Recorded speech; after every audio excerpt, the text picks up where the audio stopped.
you want to make changes in your business, or when your back's to the wall and you're exhausted and you really feel like giving up?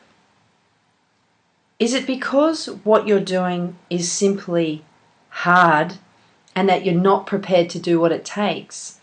Or is there a better way? There's always a better way of doing things, but only if that better way doesn't involve taking the easy road, because the easy road doesn't get us to where we want to get to. It doesn't create the freedom, the lifestyle, and the contribution and the unlimited choices that we deserve and that our families deserve. The easy way doesn't get us there. The smarter, strategic, clever way can get us there by allowing us to leverage more of our time and our money and our energy, doing it the smarter way. So just ask yourself those questions when you're having a week like I've just had. The value of persistence. It's not whether you feel like doing it, it's that things just need to happen. And when you're on a mission, you make it a point of persisting despite the obstacles, despite the challenges, and you just keep moving forward because you know where you're going. This week I've completed my autoresponders for my website and emails, and I finished my free report, and I built an opt-in page for my Facebook profile. And I'm really looking forward to launching my Facebook campaign over the next couple of days and starting to develop a list and strike up a conversation with my ideal average client. I wanted to share with you my key learning this week was really around discipline.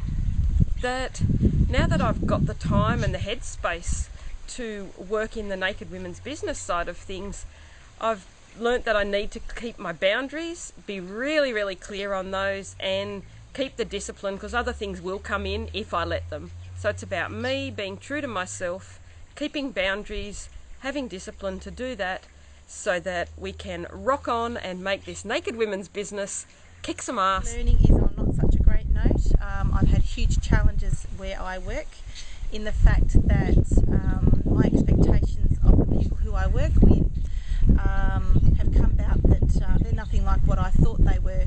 So I'm feeling pretty washed out in the fact that people aren't what I thought they were. And what that's done for me though is actually provided me with even more clarity of why I never want to be an employee again. Realisations that I had around mindset, and that's really continued this week.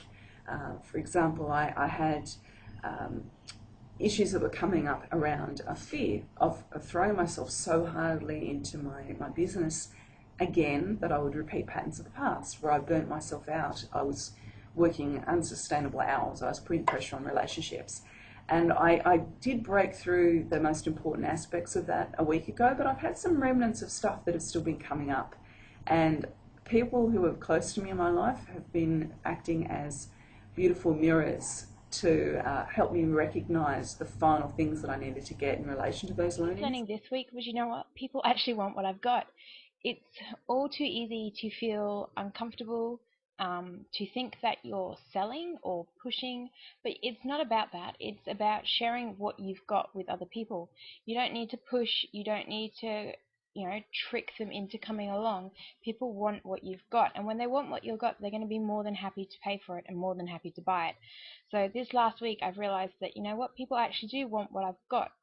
However, what it did take for me to do is to repackage it slightly. This week the learning comes from being prepared to sit down and know the numbers in my business. So I know for those of you who've been working with Amber now for a while, you will have done the numbers around your marketing.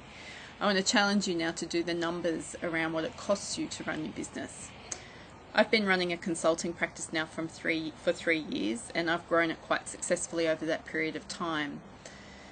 But my encouraging husband helped me to sit down earlier this week and address how much it actually cost me to run the consulting practice the way it was. Hi ladies, it's Danica Smedley here.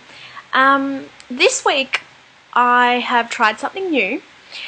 So a lot of the time when I'm in bed, I will continuously come up with new ideas. You probably know exactly how it is. So what I've decided to do is put a little black book next to my bed and keep it in my handbag. So when I come up with new ideas, I write them down so I don't have to continuously go over them over and over and over again, so I don't forget.